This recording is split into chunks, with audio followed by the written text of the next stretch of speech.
So Karen, thank you so much for doing this. I really appreciate it. Pleasure. Let me know, first of all, what's it like in New Zealand right now with everything that's going on? I mean, we're in different parts of the world, but I'm feeling like maybe it's the same thing. Yeah, it's probably pretty much the same thing as in Paris. We went into a state of emergency about 9 days ago and into full lockdown that night. We're on day 9 of 28 days minimum. It's all non-essential places of business shut. So, obviously some people can work from home, but not everybody. You're only allowed out of your bubble to get food or medical assistance or equipment or what have you, or exercise. Mm-hmm. And the rest of the time you're at home doing whatever you can. And how are you dealing with running a business from home? What has it been like for you to communicate and keep going when, having to self-quarantine, self-isolate like this? What's it like for you? Well, for me in my job, I can do 75% of my job from here. And a lot of my team can as well. But of course, what's being required of us with our jobs is different because our retail is all closed, including our .com, and you can still browse, you can still shop, but we can't ship yet. Mm-hmm. So what's actually being required of us is different, not less. Had a pretty busy week. In fact, all our executive team have been working like crazy over the last week because it's a seismic shift in how to run a business. But half our team, obviously all our team who work in our retail side, are doing very little. Some can still work on a few things, but most of them are just waiting. So it's challenging, obviously, but for every company in the world right now, it's challenging. Mm-hmm. And what are you doing these days, to kind of take your mind off of things? Like, there's so much scary, bad news out there. I'm wondering what you're kind of doing to kind of step away, what sort of moments of joy you're finding in your day to kind of, keep you motivated. Well, usually I'm a news junkie. I'm always, glued to Radio New Zealand National and CNN and BBC, with a bit of Bill Maher dropped in there for some light relief. But I've just had to cut it out. I just can't deal with it. So I'm really limiting myself to no more than half an hour a day. I catch up with CNN in the morning, and at lunchtime I listen to our Prime Minister's daily briefing, catch up with her and hear what she wants me to do, and I do it. Mm-hmm. And that's kind of it. And the rest of the time I just can't, it just gets too much. Are you kind of rediscovering or your home or your neighborhood, or are you seeing things that you hadn't seen before? Or I mean, we're limited to the radius around your home is kind of where you'd walk your dog, how far you can walk your dog. It's kind of the rule of thumb here. But I'm lucky. I live in a beautiful city. I live in a lovely neighborhood. I've got 4 great parks within walking distance. I've got sea within walking distance. And so, I still get to enjoy everything that's beautiful about our city. Mm-hmm. And, I see the sea every day. And if we weren't facing Third World War, it would be great. Yeah. and against the landscape of, stepping outside your front door and going, oh, there are no people, and I'm taking my life into my hands, and the only traffic on the street is police. Mm-hmm. Set against that quite eerie, that eerie landscape is set against the most beautiful weather. We're in early autumn. It's 30 degrees on my front porch right now. Mm-hmm. It's not a cloud in the sky. It hasn't been a cloud in the sky for weeks, and not a breath of wind, and the birds are singing in my garden, and the sky is blue, and the stars are twinkling at night, and that's kind of makes it all even eerier.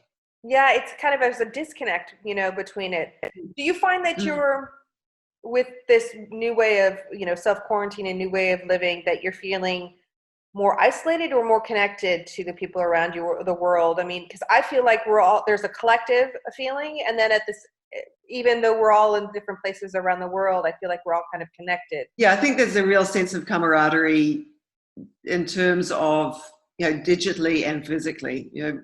I'm thinking a lot about my friends and colleagues around the world, and we're catching up quite a lot. I've got a friend of mine who I play Words with Friends with. For people who aren't into Words with Friends, it's kind of like Scrabble on your phone.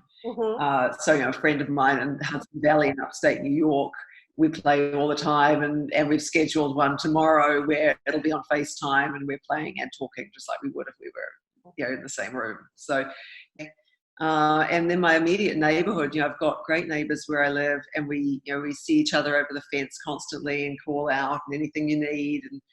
And my neighbor on one side, he was worried about getting his his daily coffee hit, and I brought my coffee machine home from work, and Supreme Coffee got me their delivery just before we shut down. And so I make him an espresso every morning at 10:30 and leave it on the garden fence.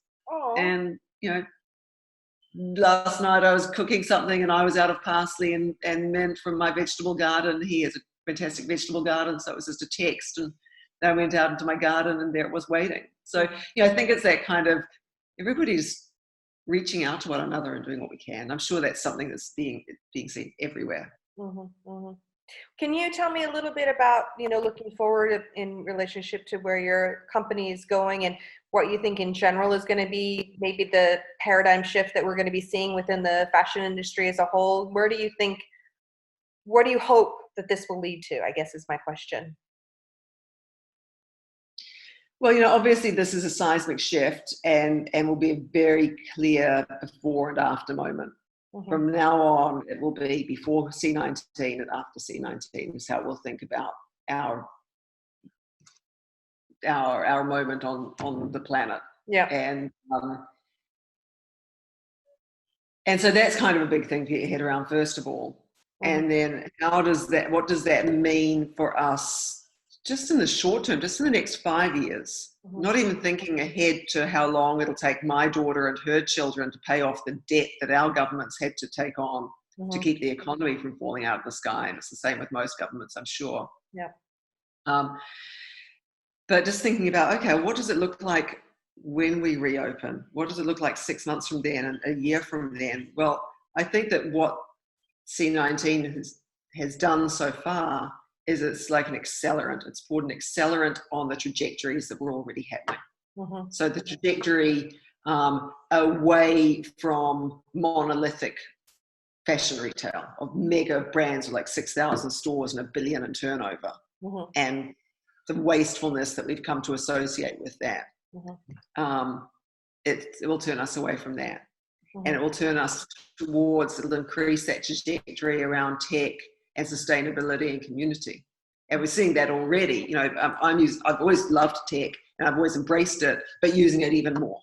And I'm thinking, these habits I'm in now, how will I give those up? Probably not. I think over the last 5 years, we've really seen a shift towards that less but better.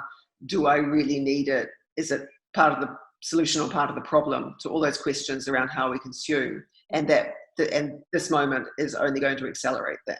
So who that will work for is it creates an opening for the little guy.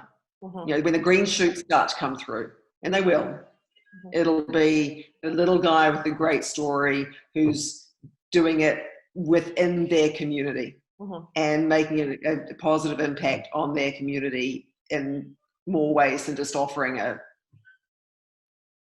nice widget, whatever it is whatever that thing may be. It's going to be bigger. People are going to be looking for that. And I think they were all on that journey, the farmers market journey. But this will just accelerate. No, I agree. I think that there's going to be, we were already seeing that even before, like you mentioned, where it's the consumers that are requesting things to be more sustainable, traceable, authentic. And I think that now there's so much more awareness about really wanting to support the smaller brands, that also is going to be come into stark relief when we come out of this on the other side. That idea of oversupply, overly sped up, monolithic, some great big company probably, paying tax to wear, all those things that people were really pushing against. I think that will speed up, and I think people will start to be actually quite concerned about where they're spending their money and where that company's paying their taxes, and if they're paying their taxes. I think will be because we're all going to be worried about our own country's central banks and entire economic system, not on a global scale, but on a local scale. So the big companies that aren't paying any taxes anywhere because they've got tax havens and around the world. I don't think that's going to play in the future. That will come even more into people's minds, I think. I agree. And specifically for your brand, how are you feeling? I mean, are you deep breaths, or what are you thinking for the future for you? I mean, are you pivoting, thinking less about seasons, thinking more about, I don't know. I'm just curious as to, is this making you re-examine all aspects? Well, it's a pivot moment for all of us, for all 9 billion of us. It's a pivot moment. And that includes every business on the planet. So everybody's going to have to think, well, what's my place in the new reality? How do I fit into how people will be wanting to live and consume or not consume, and what they value? So obviously, it's a complete reset across every market, every category, every economy, and every household. And so the task for me over the next 3 weeks before hopefully we're able to open our doors again, for me and my executive team, is thinking, well, how do we fit into that? What's our story within that? And rethinking. And what does that look like? I think everybody's asking those same questions. All right. You have the answer.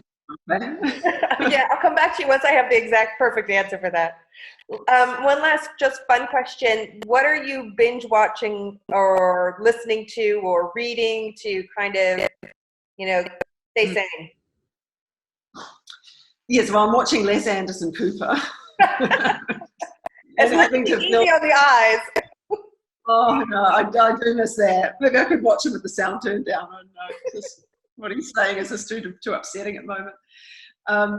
Last night I watched The Two Popes on Netflix, which my brother had recommended to me, and it was astonishing. It was just like the most perfect piece of filmmaking. The concept, the script, the actors, the acting, the cinematography, everything. It was perfect. I absolutely loved it. I sit down and watch it all over again tonight. Earlier in the week, we watched season 10 of Curb Your Enthusiasm. Oh yeah, I have to watch that. I'm a huge Larry David fan, and he was just such a great distraction. Like, when you're worried about the Third World War, you can think about Larry and his hand sanitizer and cold coffee and all that stuff that he obsesses about. So that was a real joy to have season 10 come out just recently. Perfect time. And then last week, when it was all really starting to get real in my market, and there was a lot of uncertainty and fear before our Prime Minister announced lockdown. The days leading up to that were sort of the worst time so far, because there was such fearfulness, and uncertainty is worse than a tough reality. Exactly. And Tom Hanks had announced that he got it, and I thought, so I was thinking about Tom Hanks, and I thought, well, he always knows what to do in a crisis. He's quite good at being a leader and being the just normal guy thrust into just the completely unimaginable, unwinnable situation. So I watched, within 1 week, I watched Castaway, Apollo 13, and Saving Private Ryan. And I really needed some of Tom's just quiet wisdom and getting through it one stage at a time. And it was amazing. It was remarkably comforting. And I have to say, him coming through the coronavirus and feeling better also is so uplifting in its own, way. So once again, Tom Hanks saves the day.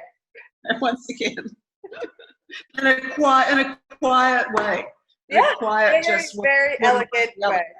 Yeah, as Tom does. Karen, thank you so much. You were such a trooper. Thank you for taking the time to speak to me. I really appreciate it. Okay, bye.